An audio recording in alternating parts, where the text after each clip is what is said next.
Welcome back, everybody, to another episode of It's All Related. I'm Sonia Tully in New Orleans, filling in for Mama Sonia this week, who is off on a beautiful photo shoot, joined by my gorgeous baby sister, Sabrina, in London. Hi, Sabrina. How are you?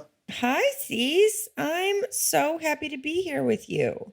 I'm so happy to be here with you, too. And, this morning we were just chatting about, before we started, about just how we have been feeling the effects of just this full moon. And just as sensitive people, I just know that sometimes I'm like, am I feeling kooky? Is it me?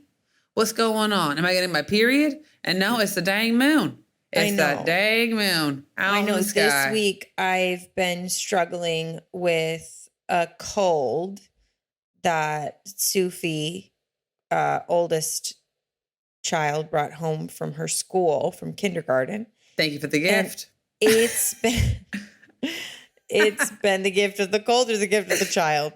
No, the gift of the cold of imagining her bringing this home to you. Just like I'll be, showing up at the door and sick it has zapped me. Like I have had such bad brain fog. I have been so bone tired, exhausted. Like it's almost been comical how unwell I feel. And I think getting this cold at the same time that this full moon hit was just like a double whammy. It was so intense at times. I was just like, I woke up this morning with the baby, who's still waking up quite a few times in the middle of the night. And I went in to hand her over. I woke up my husband and he got up and I handed her over to him. And I just said, I don't care who's late for what.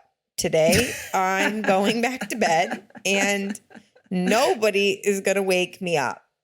Unless the house is on fire, leave me alone. And then I went back to bed and I put on 2 white noise machines because the 9-month-old baby is a bit of a yodeler. And she loves to talk. It's amazing.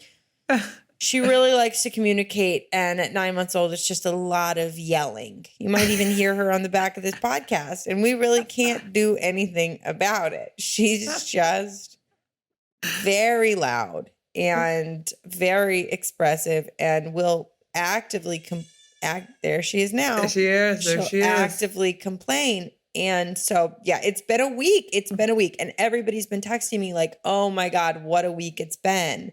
So I do feel like it's a collective experience. Everybody's going through some version of this. Totally. Actually, I've had a lot of my different clients, whether it's in reading or even some of my old mentoring clients have resurfaced, and what they have been feeling is they're like, I'm feeling a lot. And a lot of the theme has been I'm feeling unsafe in one way or another, whether it's unsafe in my job or unsafe in the change or unsafe in having to let go of what I expected to make way for what is so, without being bitterly disappointed, because sometimes you're like, it's actually in your soul's best growth. It's in your spirit's highest good. Trust me. Yeah. And, it's always, I always find it so funny with like how a lot of babies are born on the full moon. It's like, we do get so affected. We're all water. Yeah. I think it always is wild to me when people aren't affected by the moon. I mean, even I was in school pickup on Monday in the line, and I was talking to 2 different moms. And I said to them, how are you? And they were both like, oh my God, I feel crazy. They were like, I haven't slept. I'm so anxious and and these are not particularly, sensitive I would say they're probably sensitive, but maybe don't identify as such. Like they're probably more sensitive than not. But even so, they were both like, oh my God, I've been up all night. I woke up like 10 times last night, or my kids have been up. Like, I think it's interesting because it was the full moon in Taurus, which is ideally supposed to help us expand into feeling more grounded, feeling more safe, feeling more settled. But I also think the state of the planet right now is making everybody, it's like we're really touching into how much we don't feel that way. You know, like it's sort of highlighting like a big cosmic highlighter where we're not feeling grounded and safe. Are you laughing at Oh my gosh, I'm laughing because you know what I'm thinking about? I'm thinking about when I was in high school, and even now, like I, have these books that I'll study, whether it's on different esoteric stuff, blah, blah, blah, blah, blah. I try and be a really good student and I show up with my highlighter. And sometimes when I'm done reading, because I'm not like, oh, let me like read through and then like, that's what's important. It's like all of a sudden the entire page is yellow. Okay. So that's what I'm thinking about with you, where it's like there's like cosmic just like random words that are not the cosmic highlighter. It's like the and isn't highlighted. Yeah, you're like, this part of this and this part is important. And this part of the sentence. I also need to say that, but that we can leave out the period. Exactly. But not important. Yeah. I definitely feel like this is a cosmic highlighter period of time where wherever you're feeling a bit unsettled, anxious, like anywhere in your life that does need more grounding is probably going to feel 10,000 times worse than it has been. Like it's been, I guess what I would say, everything's been right up in my face. Like there's been no space between myself and my anxieties, or myself and what I like to refer to as my basement babies, which is the parts of me that live in the basement that are my inner child basement baby. And they're not even my inner child that's like happy and like dancing and jumping and feels good. She's like the one in the basement who got like not enough vitamin D exposure, and she's like malnourished, it's my shadow, but I still love her because she's still my basement baby, even if she's a basement baby. Of course. But my basement babies are like my real baby, really letting themselves be known right now. Really vocal. Hey, imagine opening the door. Baby, you good? Yeah. Yeah, basement babies are not good right now. And I just even have been having anxieties that feel like so out of left field, like stuff that I'm not even particularly in a day-to-day way worried about, like just way more in my face. Oh, I know that. Or for me, sometimes I get waves of, and I think it happens, but especially when I'm tired, where all of a sudden, and like security for me sometimes like also is like feeling secure in my friendships. There's a part of me that from when I was younger, of where I would try really hard. Like I was always like a sweet kid, but at my school, I just was picked on a lot. And there's a part of my nature that's just sweet, that I like to be just who I am. And then there's a part that I have to be very pay really hard attention to, if it's like Pete faking me out versus my spirit, that ends up being try hard. And that might just be like trying too hard to connect or whatever. So, one of the things that I remember I was doing this past week is, some of my friends had a baby back in late August, early September, and they've been in it. They've been in it, and they're also just private people, which I totally respect. And so anyway, I had these baby gifts, and I decided, all right, I'm going to just make a butternut squash, like a warm spice butternut squash, chickpea, homemade vegetable soup. And I'm going to drop it off with their gifts. I'm just going to leave it on their porch. I'm not going to like walk up and just say, here we go, just for you, a little gift. And my little, it's like, and to me, this feels like around feeling grounded, around feeling safe and secure. It was like my anxiety, my little basement baby's like, is this weird? Are you trying too hard? Is this doing, are you being too try hard? Are you being, what's going on here? Of all these different things until it was like 7 o'clock at night. Like, you don't want to be weird. They're going to think you're so weird. That soup was so weird. Who makes a soup? What kind of soup? You're trying so hard. Who would bring a soup to a brand new, where they're exhausted and hungry? Why would they want soup? Like, you're just like, what is your own self just trying to protect you? Yeah. Trying to protect you from, and I do think we so often, these parts of us, these basement baby parts of us that do get activated, like ultimately they just want to be loved and belong like so much. They just are like, please just don't exile me from the tribe. From the team. I just want to be on the team so bad. It's so funny you say that because at the beginning of the week with one of these moms in the pickup line, she's like, she's Belgian. She's from Belgium. Just beautiful mom, just a sweet soul. And she said to me, "Oh, Sabrina, I want you to introduce you to my mom."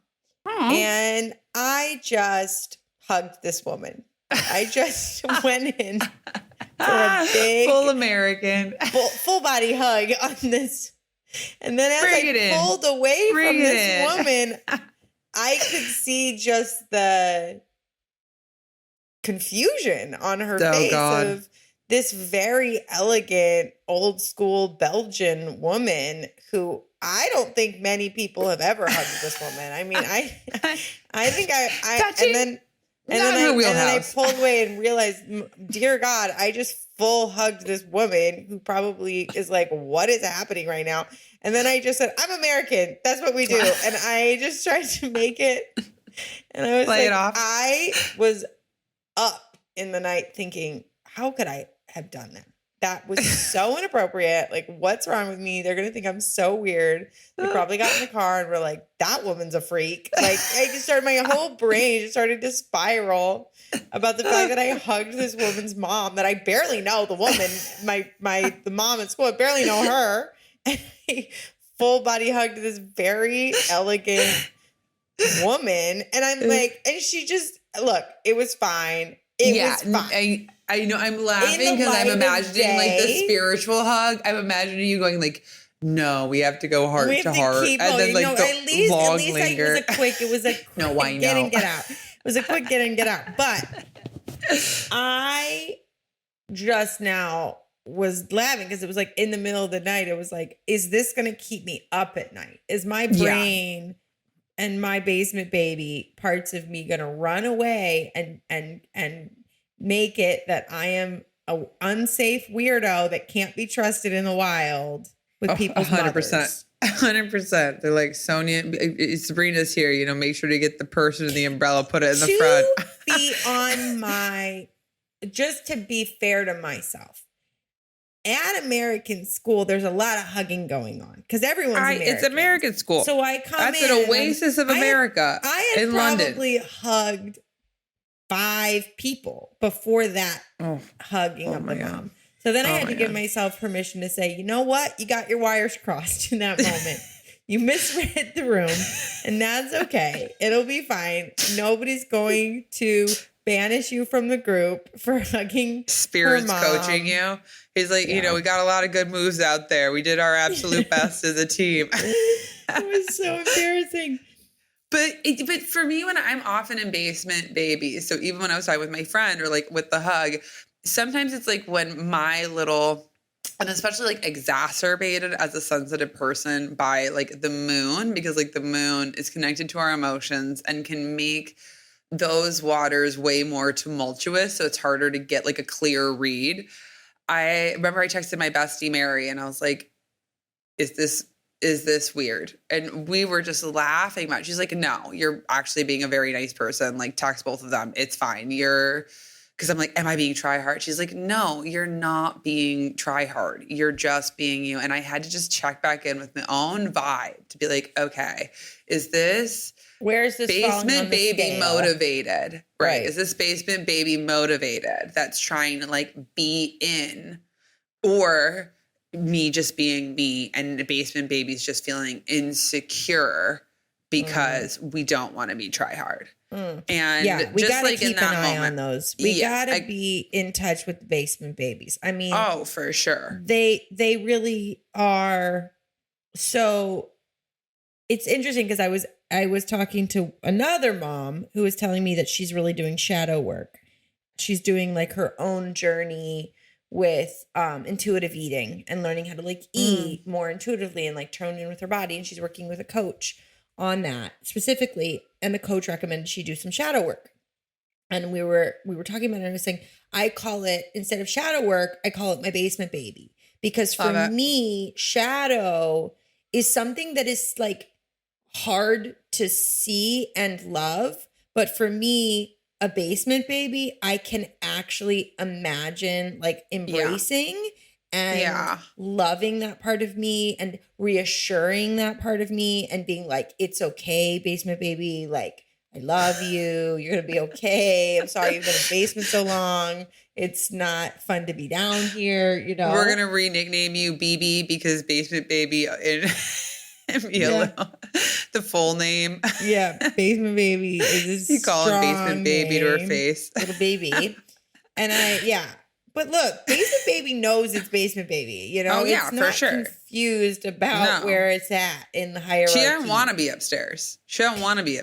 I think she just is a basement baby. And, you know, that's where what I really find so powerful about these tools of naming. And one thing that I'm so grateful for and with just being raised in the household we were is, you know, mom would give us like the visual of our dog. Your pet is your ego that's trying to protect you. Your spirit, you know, you're the essence of who you are. Your basement baby helps to, for me, always bring in a little bit of, not only it brings in separation and then humor in a sense. And not humor as in like, ha ha ha at you, but more like compassionate humor where I'm like, oh, it's not that scary. It's like, we just left Halloween. It's like, you know, when you're a kid and it's dark in the basement and all these different things. And then you just turn on the light and it's like actually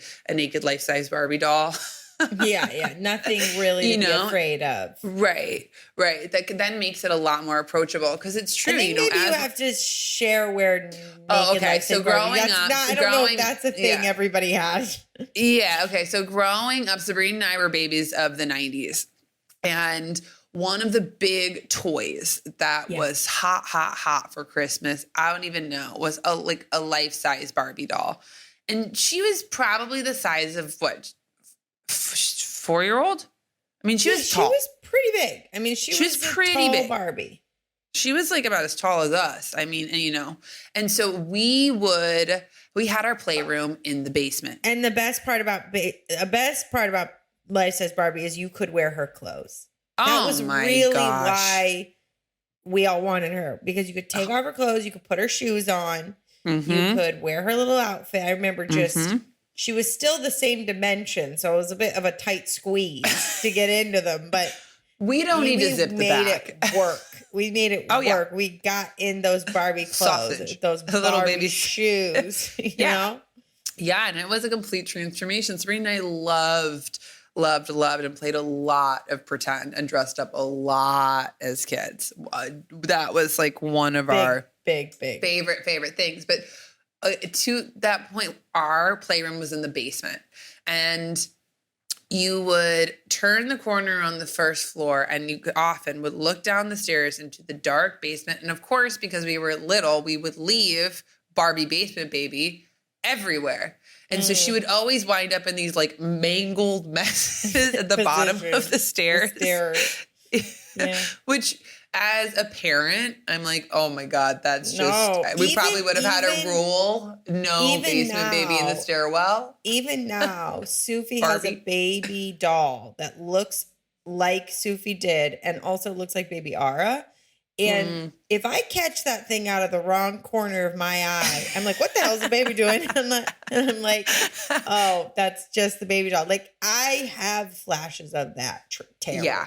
So I can't even imagine if this was a life-size doll that resembled I mean, my God, I think that's probably why it fell out of fashion pretty quickly. Parents were Yeah. like, I am getting traumatized by this thing. Yeah. But yeah. But as I was saying, it's like when I can see that image or connect that with that humor, it breaks up the seriousness. Because often, I know for myself, and I see this a lot with my clients, is we approach healing, and there's two different types of healing. There's our healing, which is connected to our growth, and healing, which is like perfectionism just masqueraded as growth. Yeah. Low self-esteem masquerading as self-improvement. Oh my God, I'm going to just keep going. I'm going to keep working I am never, dangling ever hard. done. I am never good enough. I am never going to be okay, lovable, or part of the team unless I'm perfect and I have to fix all these parts of me. And if I don't fix, and I'm like, yeah, that's not what we're going for. We're never going to get, see, that's why for me, having, like you were saying, the conceptual, being able to conceptualize, see, love, connect with these parts of myself, and know that my job is not to get rid of them. No. I don't need to ever be a perfect person in order to be loved and lovable, and I wouldn't expect that of the people that I love in my life, that perfection is unattainable and also kind of boring. The other Super thing to me is I realize now, as I've gotten older, the friends that I have the most in common with, you, Mom, the people that are most dynamic and interesting are generally people who've been through some stuff and they've had to grow and learn and develop and adapt and, be flexible and be resilient. And I'm like, so I genuinely, and as sensitives, and I know that anybody listening to our podcast, I would qualify as that on some level, that you are a sensitive person or you wouldn't be here with us. You wouldn't be a part of the family. Welcome to the family. Welcome to the fun. Welcome to the family here. You wouldn't be here because the truth is we are deeply sensitive and feeling and resonant. So for me, like when a full moon like that happens, I mean, the level of just, it's like, I imagine if most people hear volume at like a 3, I'm always experiencing it at like a 300. Like, yeah, life happens for me at such an intense input level. When I meet somebody with like a really healthy, well-adjusted nervous system, like if the car backfires and they don't absolutely scream and like hit the floor, I'm like popcorn popping for me in the microwave. I know it's going to pop and I still yell. Scared, like just a little bit scared, And I'm like, that I think really goes in hand as the learning curve of the sensitive. Hello, my sweet friends. It's Sonia Tully. And here's one thing I know for sure. Your head and your heart are meant to be the best of friends. And when you live life inside out, your head and heart are one. Being an intuitive, connected soul is all about remembering who you are and uncovering your gems. It is my mission to help you trust your intuition so that you plug back in and reconnect to your authentic self. Check out my soul readings. We'll look deeply at your soul lessons and find your purpose. We'll answer your big burning questions like, what is holding me back in life? Or what's the right job for me? We'll look at what's going on for you right now and give you grounded steps to bring your life into alignment with your true self. There is nothing more that I love than helping people live spontaneously and awaken their inner guide. I can't wait to help you come home. Visit my website, soniatully.com, to learn about the ways I can work with you so that you'll dance through life with clarity and confidence.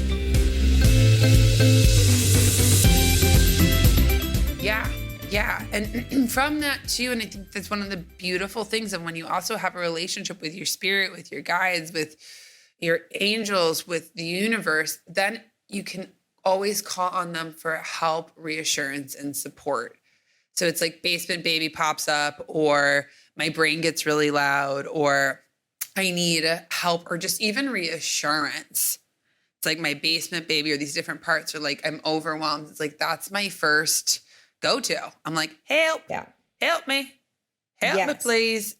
I'm feeling overwhelmed. Help me, please. Feel that, like sometimes a good tool that I use in my own life is asking myself the question, if I start to really feel dysregulated or anxious, or like you were feeling about dropping the soup off, like feeling a bit agitated, a little bit ungrounded about it. The question that I use in my own life that helps support me is, what are you afraid of? Because often if I can identify, like, what is my fear here? And for me, like when I hugged that woman in the line, my fear is those people are going to think I'm weird. That's my fear. Like that would be my actual, if I vocalized it, these people are going to walk away and talk about me in the car and say, what the hell was that? Oh my God. Oh my God. The truth is they probably didn't even think twice about it. Like maybe they did. Maybe they thought it was weird. Maybe they're never going to talk to me again. No, that's not true at all. Because also generous, it was, and that was such a, often when I look at my actions, like me dropping off the soup or giving the hug, one of the things that in just asking myself, it's like, am I being true to who I am? And that moment of like spontaneous, affection and kindness and like welcoming, or in my case, bringing soup, is true to my nature. Yes, and that's loving. And that's like loving. So I'm like, you know what? No matter what, I know what my actions and intentions were. Like for you, it was a hug. Mine, it's like, I'm not looking, it's almost like the checklist of, phone a friend who is like, no, don't, your basement babies are running the show. That's not true. And two, it's just thinking like, okay, am I expecting anything from this in return? Is it praise or like what acknowledgement? What void am I trying to fill with this behavior? Yeah, like that can just also be my checklist. Is there something that I'm unconsciously wanting validation, to be seen as a good person, whatever it is? And it's like even with that, I'm like, am I trying too hard? And it was like, no, this is actually just something that I genuinely want to share. So basement baby, we got to tune out of and be reassured to not pay attention to the what ifs or anyone else's overlay. Because even if that woman was like, that was a crazy lady, or that woman in line was out of her mind. Was she on? She must have had too much caffeine. There, my God. Yeah, no, you're right. It's like I was being spontaneously myself in the moment, and I didn't consider the repercussions of the hug until later. It's sort of like, it reminds me, I don't know why this is flashing to me, but when we went to Costa Rica and we went ziplining, and Mom was like, we're all going to go ziplining, and we go ziplining. Mom hates heights, like is terrified of heights. And I also have a fear of heights, but the way that I deal with my fear of heights is I just want to get it over with. So I volunteered Sabrina's to go spirit first. Is very... There is a part of her that I just so admire, where you are like Mom and handle things head on, but in a very different way. Yeah.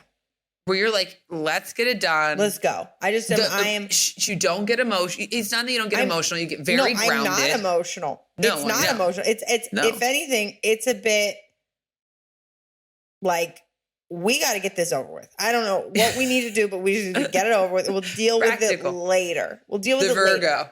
The Very much Virgo. We'll deal with this later. So we do the whole thing. We do the zip lining. I'm first. I volunteer to go first because I just want to get it over with so bad. And I'm not having a good time. No one is. There wasn't one moment that I thought, wee. I just was like, I'm zip lining.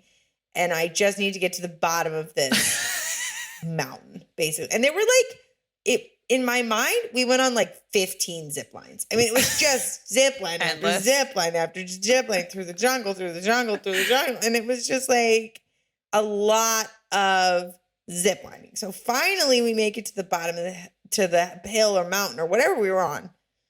I don't know Like a my bunny geography of Costa Rica well enough to know what we were ziplining around, but it was the You jungle. also were focused on getting down. You were not looking around. One go down. A to B. Get it done. So we get to the bottom. We get in the car. They drive us back to the house we're staying in. I go to lay down in my bed. And all of a sudden, I'm just like, and it like hit me. How scared I was. The feelings I didn't feel while I was actually doing the ziplining hit me like a tidal wave when we got back to the house. Wait, let me also say this. So Sabrina, she is first brave, rock solid. I mean, she is locked in to get to this hill. Now, it's mom, some of the other people in our party, Sabrina, people in our party, mom wanted to go last or second to last, which is also nuts because she had to wait the longest. I was last. So we would be on these big platforms. Okay. And if you've ever been ziplining, it's like usually they have these giant wooden poles with these little platforms that you stay on. They clip you and then you kind of stand there while you're waiting. There's nets underneath. Thinking? I don't know. It's like when it's the thing you do in Costa Rica. When in Costa Rica, you zip line. That's the thing you do. She's like, let's get in there. Totally, we're going to do it. Let's say yes. Sabrina, she'll clip it in, getting Sabrina. Meanwhile, mom is bear hugging the pole. The tree. And I am staring at her. It was a tree. Do you remember they were built around those massive trees? And she literally would be face in hugging the tree. White knuckling. Just coursing through her face. And I am talking to her and I'm like, just keep looking at me in the eyes. Like, just look at you. This is supposed to be deep a good breaths. time. We're supposed to be having fun. No one is having fun. No one's having fun. Not one person is having fun. No one is having fun. I feel like maybe like my partner who was there, like was just like having fun, or like one of the random people. Probably the other people who were paired with us were having fun, even just watching us, of how much we were like laboring. We were. Yeah. Okay. So I'm already at the bottom of the mountain at this point. I'm out. I am shooting through these as fast as I possibly can to avoid feeling the sheer terror I have about heights. Yeah, and mom is just mainlining terror. So anyway, fast forward. So everybody gets off the mountain. We go back to the house where Sabrina now has her delayed reaction. No, I have a massive delayed reaction. And now all of a sudden I'm smack in the face with all the feelings and all the fear and all of the stuff I had tried to avoid feeling by just rushing through it. It's like, if I just get through this fast enough, I won't have to deal with the feelings. Or then when feel. we got home, I had this like terror grip me of just like, I'm gonna die. Like that's the feeling that came. Like I'm gonna die. Like, and I went into mom's room and I'm like crying and I'm like, I'm so afraid. And she's like, you're here in my room right now. Like you already did it. And I'm like, I know, but my body, like I feel so afraid now. And I just, like, obviously mom was like great. And we like laughed and she gave me a hug. But it took a minute for mom to get great because mom also at that moment herself was a second still dysregulated. So you came in hot. Mom was crisp coming down hot. You guys had your own into collision. That's so funny. I don't remember that part of it, but I'm sure you're right.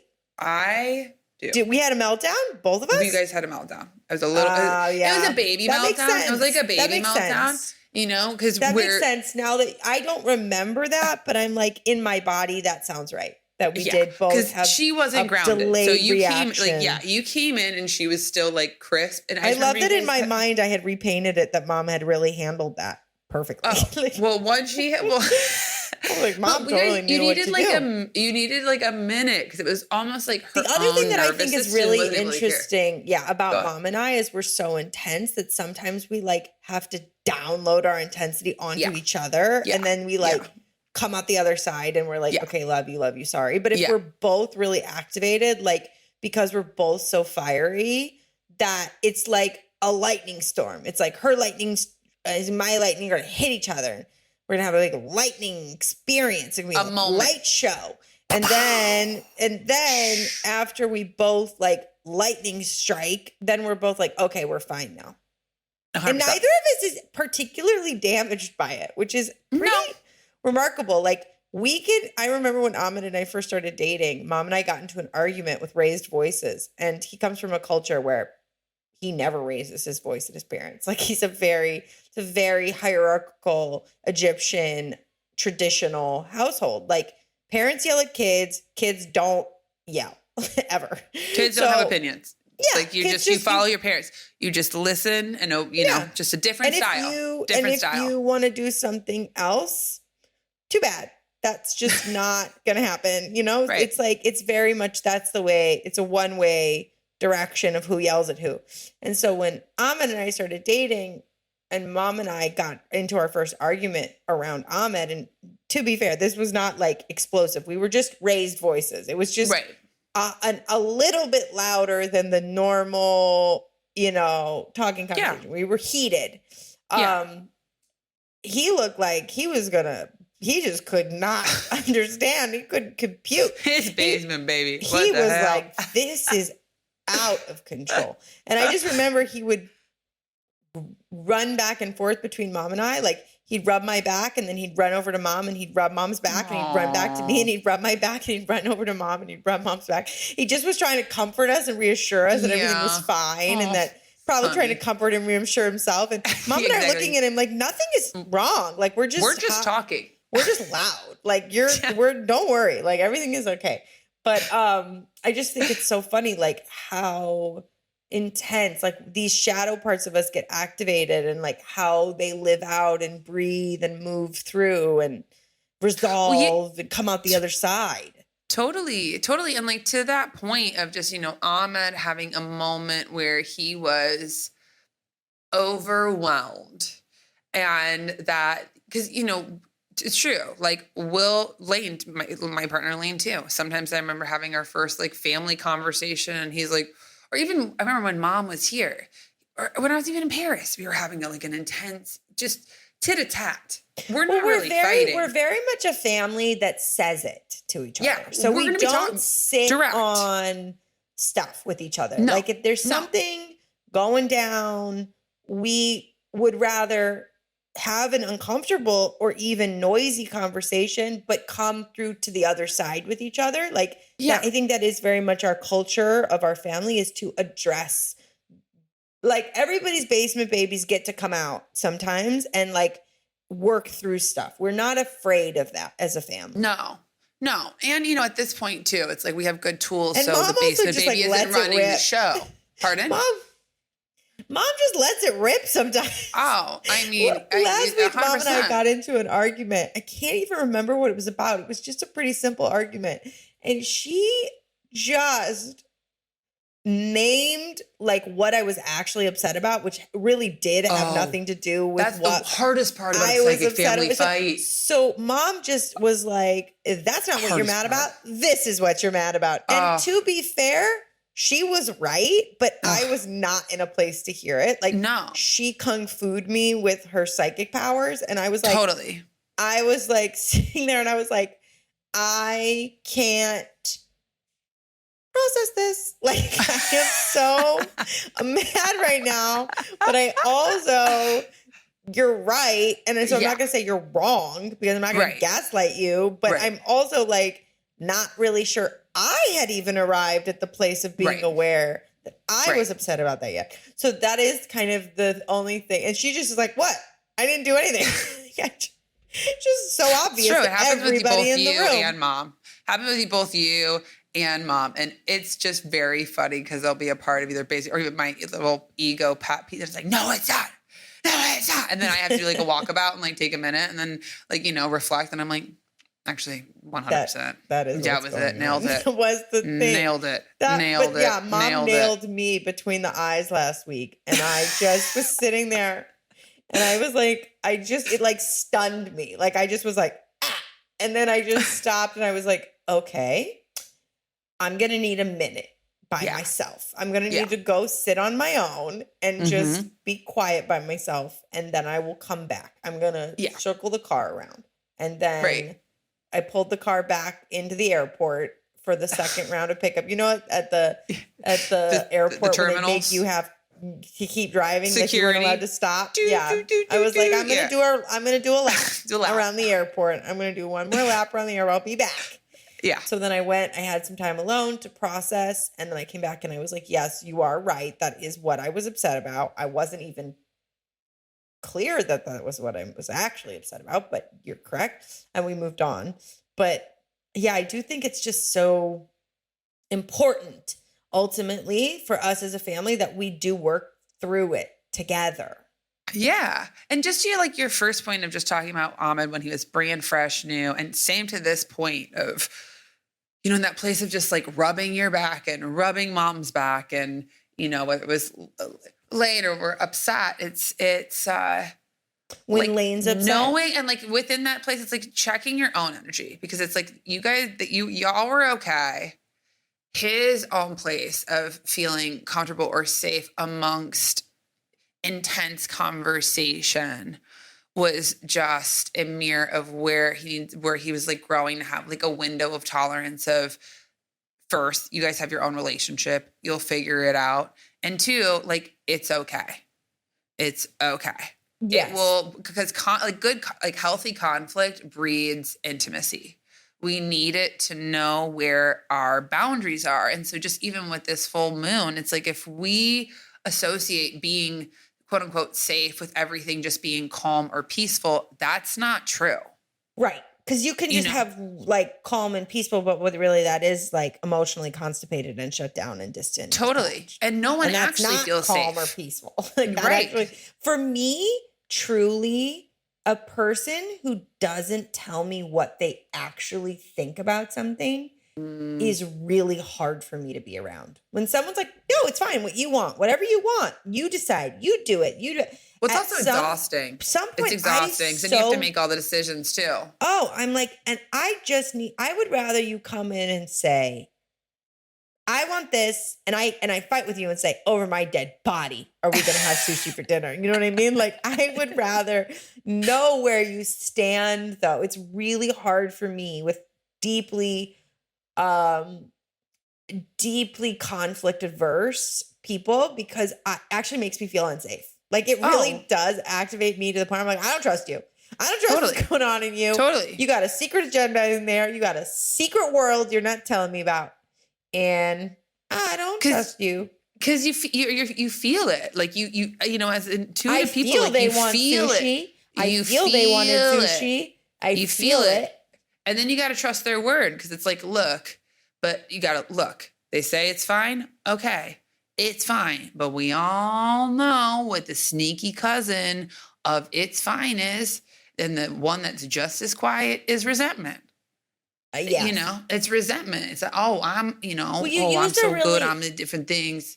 You use a super. I can be like that. That can be part of my basement baby. That's like, I'm good. I'm this. It's cool. It's whatever. When it's like not. And then later I'm like, and I'm like, oh, well, you weren't direct about what was true. And sometimes for me, I work slower. Like I'm more of an internal processor of like needing input and like needing to kind of like digest and come back. But especially when I was younger, it was a lot of accommodating that then just gave me, it was like a sugar high of like temporary security with quotation marks. But in reality, wasn't. I had the sugar crash that I didn't feel safe. And then I felt resentful, which is my tummy ache on top of it. Yeah, I think that the thing for me, you used a word earlier that really kind of drives this home for me, which is like when the moon gets big, my like a big pizza pie goes down. Like I can't tolerate emotions as much, if that makes sense. Like I feel everything. Well, gets turned up. Bigger. Yeah, it's louder. The moon makes everything feel louder to me and more intense. And that's why like really being aware and kind and gentle and good with ourselves when the moon does get big and full to be like, okay, yes, these things are coming up and they're very real and they're illuminating what lies in the shadow, but also recognize that my own tolerance for anything is a bit lower at the moment because of the volume. Yeah. What I'm thinking of right now, or what I'm imagining in my mind, is like when I go to like some place that's loud, that has like a lot of sensory input. It's like my nervous system, or like my own energetic body, can be way more not overwhelmed. It's like more input that I don't recognize, that can be agitating if I'm not, or then like be more reactive, or X, Y, or Z. Cause it's like, I'm already feeling so much. I'm already need to take like the volume down a little bit. When I'm in those spaces, it's kind of like being in a really loud room, but it's a loud room of energy with that moon that's illuminating all those different things. So it makes it limits my cushion, which in that same way, you know, our moon's connected to our emotions, but it also can be connected to just like those different shadowy ideas. Oh, I'm trying too hard. Oh, I'm X, Y, or Z. And having to just have the awareness to pay attention to the energy, and being, instead of mainlining it as truth. Yeah. You know, trying too hard. There's Beautiful. this or that, of just starting to slow down. But before we end, because I know we got babies, it's time and we to also chat. I could chat with you forever. Question. Do we have a question? Yeah, we have a question of all sorts of different things. But Okay. I did want to share with you a super fun angel story that I had from this past weekend. So I went for Halloween. I went dancing, and I went as the patron saint of kazoo booths. And you know what I wore? My dress that you wore to my wedding. I did see. Yeah. That. Oh my gosh, it was so fun. I can't wait to wear it again. Anyway, so I have no pockets, and I brought a bunch of kazoos with me to give out, along with this vintage shawl, because it was kind of chilly in this like black bag. Anyway, go out. I wind up at the spot to go dancing, and I put my little wallet, had my ID, one credit card, the rest of it, and I put it underneath this bench, all black, like hide it. And with my friend, and I'm going to go get a bottle of water. We're about to leave. And so I'm like, oh, I thought my credit card was in my pocket. I thought wasn't, not in the back of my phone. I'm like, oh no, it's in my bag. So I go over, and lo and behold, my bag is gone. It's gone. It is gone. And I'm in a small place. I'm like looking under anything. My friend that I was with, she's like, I saw you put it in there. Gentleman on the bench, let me help you look for it. So I am looking in this, I'm looking, nowhere. All right. I guess it's gone. And at this point, I didn't know my ID and my credit card were in there, but okay, I leave, and I'm disappointed. I'm like, well, these are all things that I'm sad about, but nothing that's irreplaceable. Moment, my ID, I'm like, oh Lord. But then I put up a little prayer, help me. So again, throughout the week, I was like, please help. And my girl, Nahaya, who I love, shout out Nahaya, Hair Nerds here in New Orleans. She is the best. And she's like, girl, my vibe is like, I don't think it's gone. And I was like, I don't necessarily think it's gone either. But she's like, I swear, I just keep feeling it there. So last night, I decide to get into my car, because I had called for the past few days, no answer. And I'm like, I'm just going to show up and ask. First thing I do, light a candle on my altar, the one that you gave me for Christmas. Ring my little bell, ask my angels. Yes, please bring it back. Help me. And I'm unattached. Drive over. Lo and behold, I open. I'm the only one in there because it's a Tuesday night. And here in New Orleans, if it's somebody's birthday, we have a tradition where they take a safety pin, they pin $1 on your shirt, and people will add dollars throughout the day as a way to say happy birthday. So got a stack of dollars. It's his birthday. I'm like, hi, do you have my bag? Describe it. He goes back, and I'm just praying. Lo and behold, boom, comes out with my bag. Wow. All of my stuff, totally untouched and ecstatic. Those are my angels, because my bag got moved, misplaced. I scoured that place. Everything. Yeah, no, it was gone, and then it came back. It got sucked into the underworld, and then it came back. And so I'm thrilled. And so I pull open my bag, because I'm wondering if I have any kazoos left. Lo and behold, I have one kazoo left. and it's his birthday. So nice. I open the portal and induct him into the Kazubu crew and leave. And I just thought, thank you, angels. And the best was I texted Hi, and she was like, I knew it. My intuition told me. I was half asleep. I was praying. I was swearing on my mommy. I was praying. I was half asleep, and I knew it was there. I knew it was there. And I was like, But you also also were persistent. You showed back up. You didn't just give up. You said, you listened to the call. You said, I'm going to call my angels. And I believe that my angels are going to. Totally. That was like a miracle. And they that delivered. bag went into the underworld. That bag got spit back out. And gave me, and with the birthday present for the birthday boy whose name I don't even know. Incredible. So just a good reminder. Fantastic. With all this, ask your angels. Amazing. It's angels, ask your guides 100%. You do. Before we get to the question of the week, do you have anything going on? Actually, speaking of which, I do. There are 2 things going on. Tell me. First, and both Mom and I guess I'm going to do this as a celebration. Mom is releasing her new book on 11/11. Soul Mastery.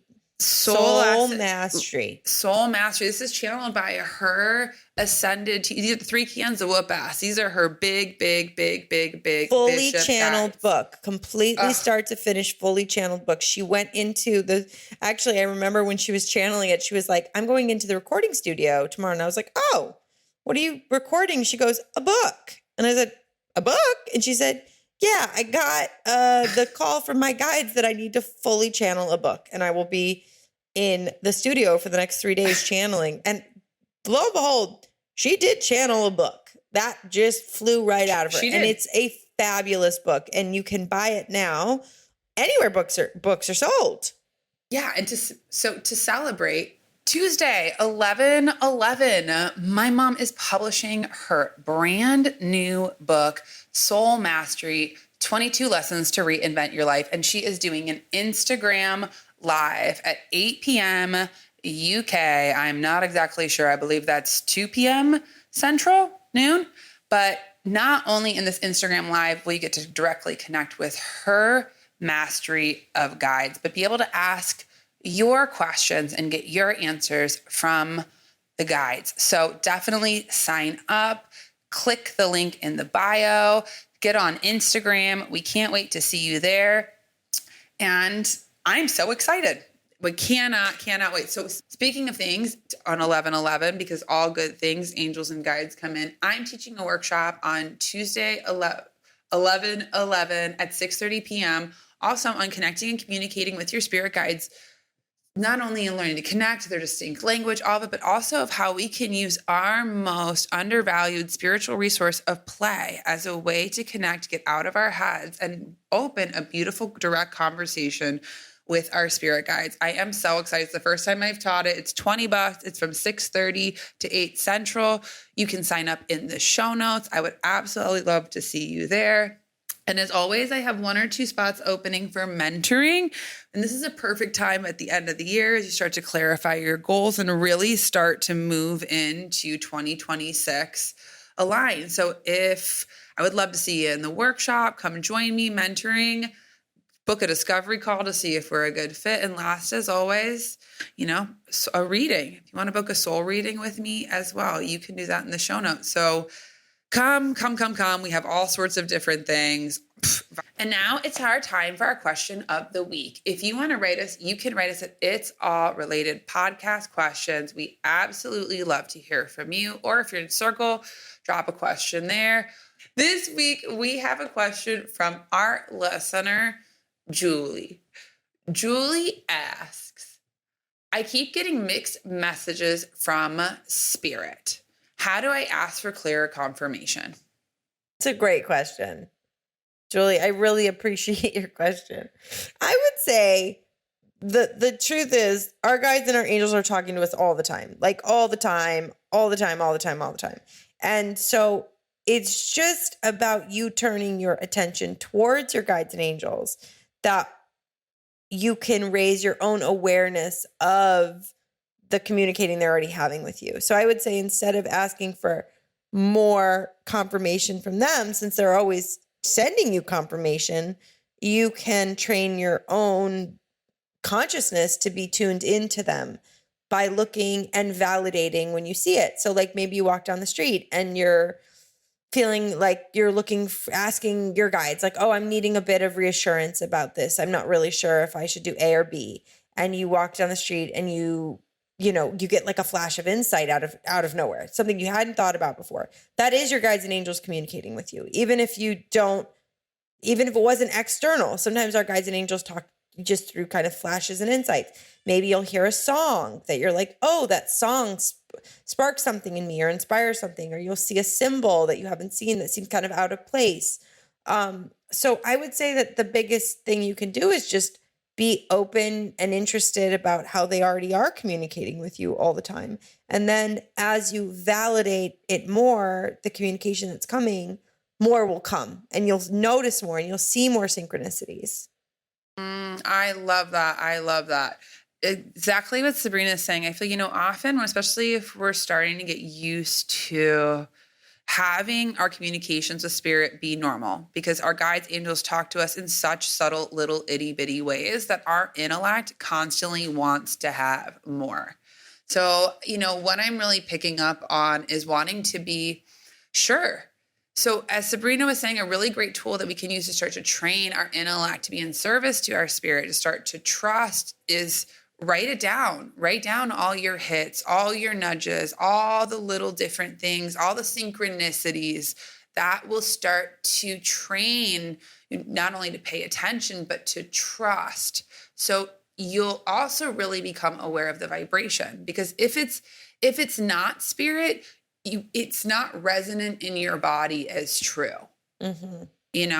That's how I feel when it's spirit and you'll feel it. That's the thing. You run it kind of by your heart and you'll know this is guidance. This is not just me being clever or, making shit up, which I think a lot of people worry, like, oh, I'm just making shit up. It's like, you'll run it by your heart and your heart will tell you, no, this is actually guidance. And so the more you validate it, the more you listen to it, the more you run it by your heart, the more you tune into the guidance that you are getting, the more will come. Because and the more you trust it. To me, it's not even that more will come. It's like you will become more aware of it. It's like if somebody says, notice every red car on the street, and you're never walking around noticing red cars. And all of a sudden, someone's like, just pay attention to all the red cars that go by. And then you go out the door and you're like, wow, I saw 14 red cars today. Those cars were always there driving around, but you were just not paying attention. So I really think of it the same way with our guides and our angels. It's like they're always there. They're always sending us lots of red cars, but are we paying attention? Are we distracted? Are we in our heads and we're not seeing the signs? Yeah, absolutely. And the last thing I would just say too, Julie, is this is also a good time to check your expectation.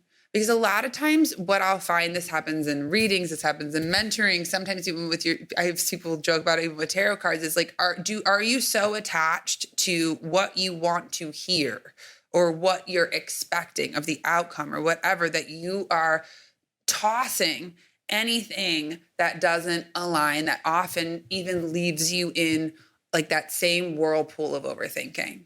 So, it's like you can ask for a sign, you can ask for one confirmation, but don't be like this until you pull the tarot card that you want or get the sign that you want. Totally. Because So just within that, feel the vibe, and maybe within this, practice using your intuition on the lower stakes things. Use your vibes on lower stakes things that can help you to build the muscles when it comes to bigger questions, bigger leaps, that you have your clarity because you have your toolkit built through experience and trust. So amazing. We love it. Oh my gosh, I love talking. It was so fun. Thank you so much. And don't forget, write us It's All Related podcast questions. Leave Mom a DM in her Instagram. It's All Related podcast questions at gmail.com. And if you like this episode, please subscribe, leave us a review. It helps us more than you know. And we love you. And I just adore you so much, love Sabrina, and all the basement babies and the angels, the whole 9 yards. I'm so lucky. Love you all. Sister. Love you. See you next week. Bye. Bye.